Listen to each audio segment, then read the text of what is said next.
Video 3, we're going to take a look at this. Just recall that x squared is x by x. And writing in that form will make it easier for us to solve. Now, let's have a look at the first and the second term. Do they have a common factor? They don't. So we're going to have to rearrange that.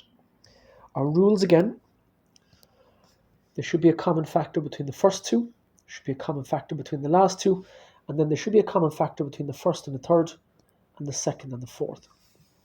So let's try it. So there's only x's there, so I suppose I should have something with an x in it. So let's say I take the ax. So x and x plus ax. They've got a common factor. The second thing I need to do then is, because I put the two of those first, I need to rearrange these ones.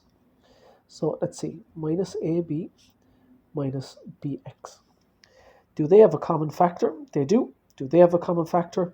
They do. Now let's look at the first and the third. They do not have a common factor. Look at the second and the fourth, they do. So there's a problem here between that and that. And all I need to do for this is swap the last two around. Now, trial and error to do this, lads. So that's a minus there. Let's have a look at it now. Do the first and the second have a common factor? Yes.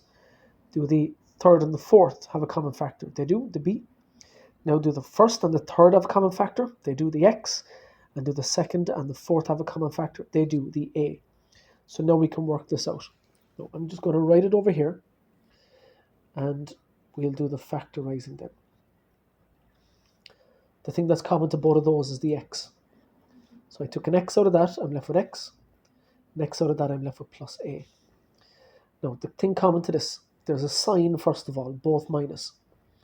There's a b common to both, so take that out. And remember that if you take out the minus, the signs of the two of those in the brackets will be different. So we'll be left with x, and we'll be left with plus a. All right. That and that bracket are common to both that term and that term. So I'm going to take that out. And when I take that out of all of it, I'm left with x. When I take that out of all of it, I'm left with minus b. And that's the answer.